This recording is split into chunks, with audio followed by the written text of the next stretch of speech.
What was the peak of your మీ దృష్టిలో మీ మొత్తం మ్యూజిక్ జర్నీలో ఇంతవరకు?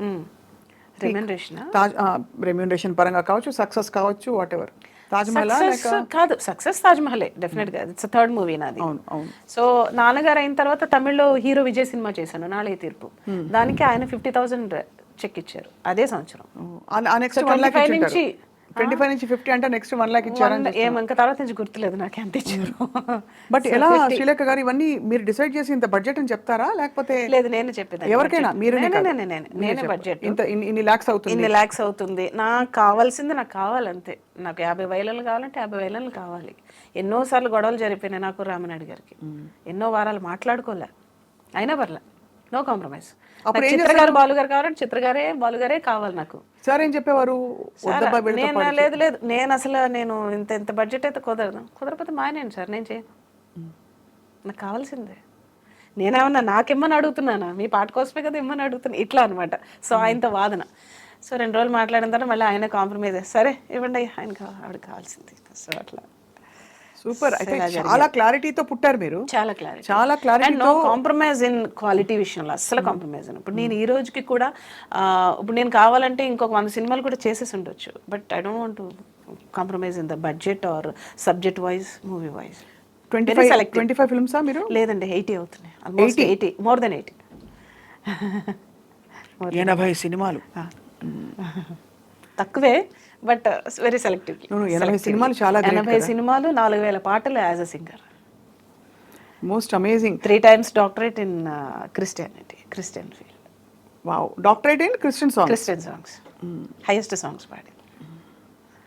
అంటే ఇన్ని అచీవ్మెంట్స్ ఇంత చిన్న వయసులో రావడం మీకేమనిపిస్తుంది వెనక్కి తిరిగి చూస్తే? ఏదో ఒక దైవికమైన నిర్ణయం అంటారా మీరు ఈ మ్యూజిక్ ఫీల్డ్ లో ఉండడం?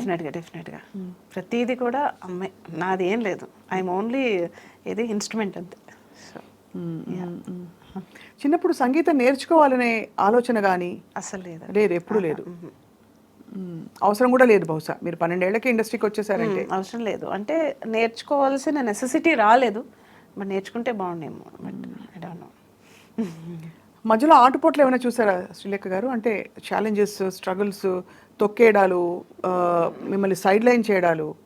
ఎందుకంటే అసలు నాకు ఎప్పుడు డౌట్, ఎందుకు ఒకే ఒక మ్యూజిక్ డైరెక్టర్ కనిపిస్తారు మనకి? చాలా తక్కువ మంది కనిపిస్తారు. ఇప్పుడు ఎవరో వస్తున్నారేమో ఈ జనరేషన్లో, బట్ వెరీ ఫ్యూ పీపుల్ ఉన్నారు.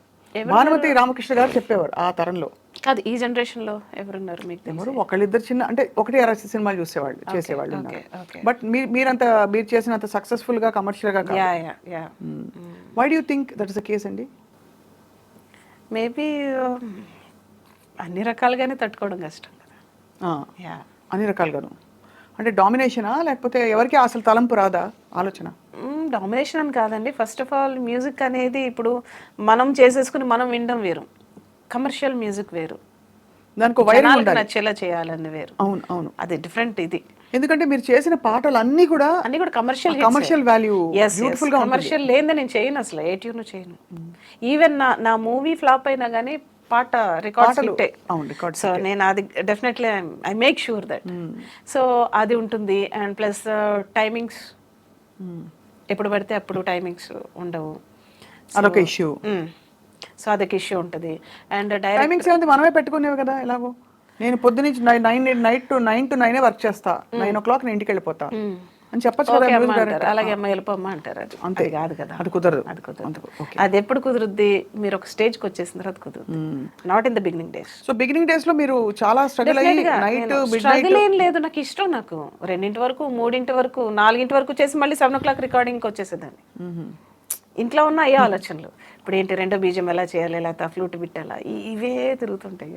నాకు ఇంకో ప్రపంచం లేదు కదా, ఇదే ప్రపంచం. మీ ఏ పాట విని ఇంట్లో పెద్దవాళ్ళందరూ చాలా మెచ్చుకున్నారు? కిరవాణి సార్ కావచ్చు, రాజమౌళి సార్ కావచ్చు, చాలా బాగా చేసావు, అద్భుతం అసలు. ధీరసమీరేమన్నా తీర ఇప్పటికే అందరూ మెచ్చుకుంటారు ఏకగ్రీవంగా. అండ్ కీర్వాణని ఎస్పెషల్లీ మెచ్చుకున్నది 2 పాటలు ఉన్నాయి. ఒకటి పార్క్ అనే మూవీ, విఎన్ ఆదిత్య గారిది మూవీ, ఇంకా రిలీజ్ అవ్వలే. స్వరాభిషేకంలో పాడుతున్నప్పుడు నేను చాలాసార్లు విన్నాను పాట, నేను చాలా జలస్గా ఫీల్ అయ్యాను. ఎలా తట్టింది నీకు ఈ ట్యూను అని అన్నాడు. చాలు కదా జీవితానికి అసలు. అంటే మీకు ఆ సాంగ్ ఎక్కడ కూడా రిపీట్ అయిన లైన్ రిపీట్ అవ్వదు, ట్యూన్ అలా వెళ్ళిపోతుంటుంది. సో మచ్చుకొక 2 లైన్లు. డెఫినెట్గా అది కార్తీక్ పాడాడు.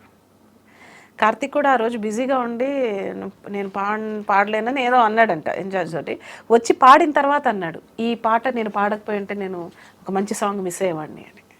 అట్లాంటి ఒక సాంగ్. ఒక సందర్భంలో బాలు గారు, ఈ పాట నువ్వు నాకెందుకు ఇవ్వలేదు, కార్తీక్ ఎందుకు ఇచ్చావు, ఎంత మంచి పాట అని ఆయన. సో గొప్ప గొప్ప ట్యూన్స్ అంటే అప్పుడప్పుడే వస్తాయి, నాట్ ఎవ్రీ టైం. నాకు తెలియలేదు అప్పుడు. గాలి వేగాల అంతరంగాలు వెదురు మదిలోన వేణుగానాలు గలగల ఏటి వరదల పొంగిపోవా, రమ్య గీతాలు మనసులో చేరి ఆలపించేటి పాట కచ్చేరి మధురమై ప్రణయ చరితమై చేరుకోదా, మనసంతా నువ్వంట నిలువెల్లా ఇక తరగని తరనన వడి వడి పరుగులతో తెలుసా.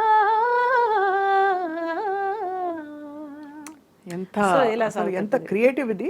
యా, అంటే ఇది తట్టడం కూడా చాలా కష్టం. ఎందుకు నాకు తట్టలేదని సార్ అఫ్ కోర్స్ అంటాం, అది వేరు. కానీ మేము మామూలుగా వింటుంటేనే ఈ ట్యూన్ ఇలా క్యారీ చేయాలనేసి, అంటే అన్ప్రెడిక్టబుల్గా ఉంటుంది ట్యూన్.